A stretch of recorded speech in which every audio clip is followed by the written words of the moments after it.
forget to subscribe.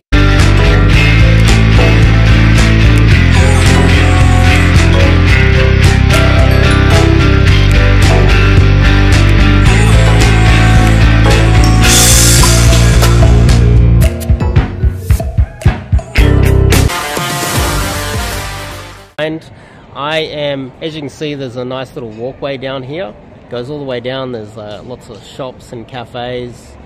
It's like a little Corso there. You've got a few restaurants and a park here.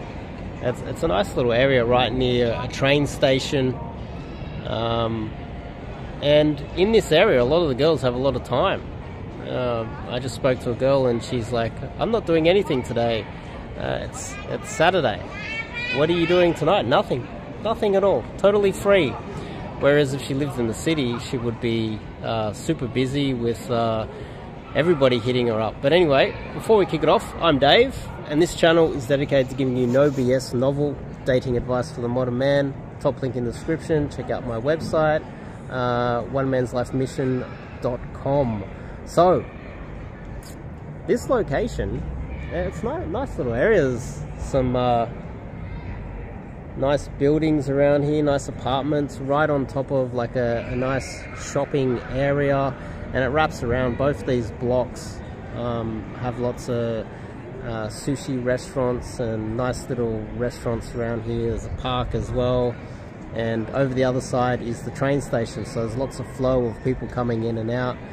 You also notice that in quieter areas like this, it is easier to hook.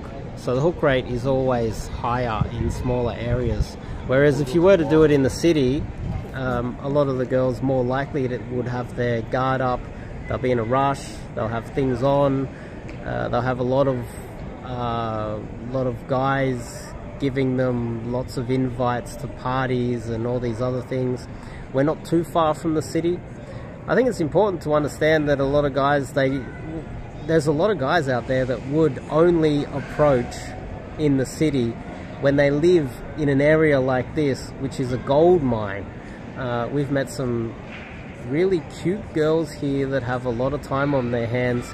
There was one girl in slippers that was super cute as well, and has nothing on, and it's Saturday lunchtime. So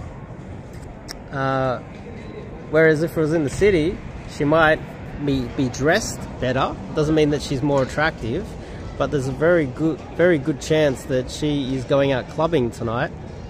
On average, but not always. Could possibly have a higher body count on average if they have more options in the city. That's just the facts. So there's guys that will live in the areas like this, then they'll meet up with their wing in the city, then they'll go do some DG, and they'll miss out on all the awesome opportunities in their own little town. It doesn't make sense to do that. Another factor is if you're approaching a girl in the city or too far from your own home, the girl's less likely to meet up with you for a date, or you've got to travel a further distance just to meet up with her for a date. It makes pulling a little bit more difficult as well. Pretty much makes everything more difficult. Girls are more likely to date a guy that is nearby where they are, unless you're in a small country town and you're willing to pay for her taxi or go pick her up if she lives an hour away or something like that. But generally, she would rather date a guy that lives nearby where she lives. It's a lot more convenient for her, and so therefore, why don't you approach girls nearby? And it doesn't mean there's lower quality nearby. There's quite a lot of high quality girls here, and we're probably 20 minutes to half an hour outside of the CBD of Sydney. So you're missing out on all those opportunities because, well, you know, it doesn't make sense to just approach in the city. It just doesn't make sense. I've hammered this topic down so many times.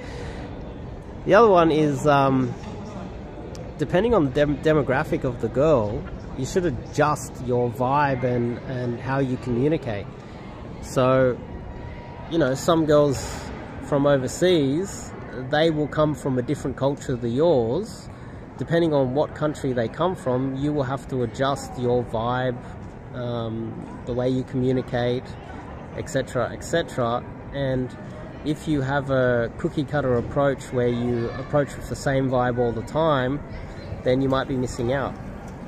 You might only be getting the girls that react to the vibe that you're bringing and the type of communication that you're bringing as well.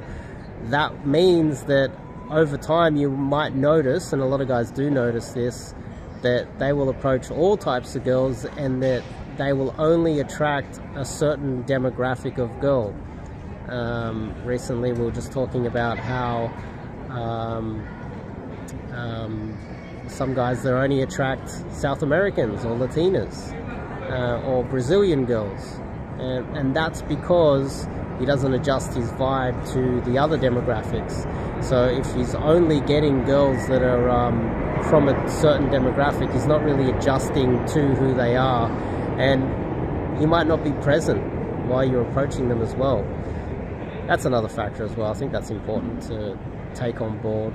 And another kind of high level thought that, or something that I've noticed recently, is that there are a lot more logical guys that want to get into Daygame, and that makes perfect sense.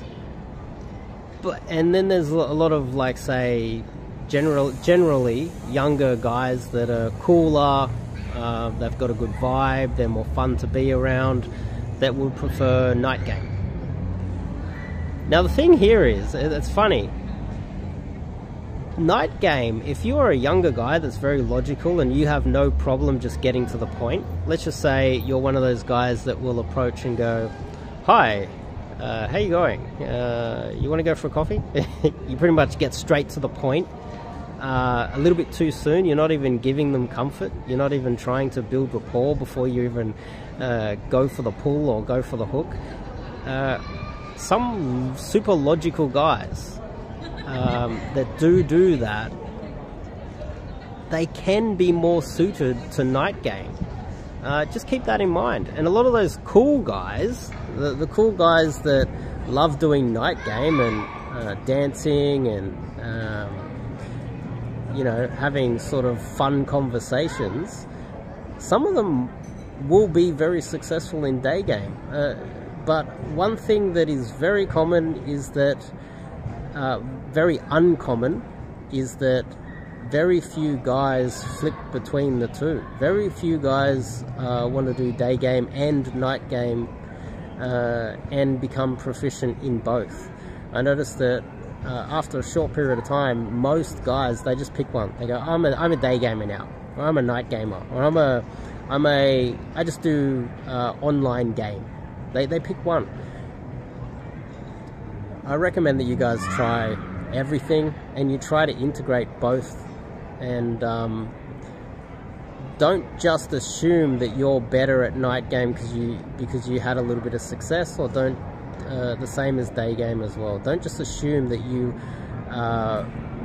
just because you got a little bit of success early on, that you're you're better off just staying in the nightclubs, or you're better off staying on the streets doing DG. I recommend you do a mixture of both, especially when you're new.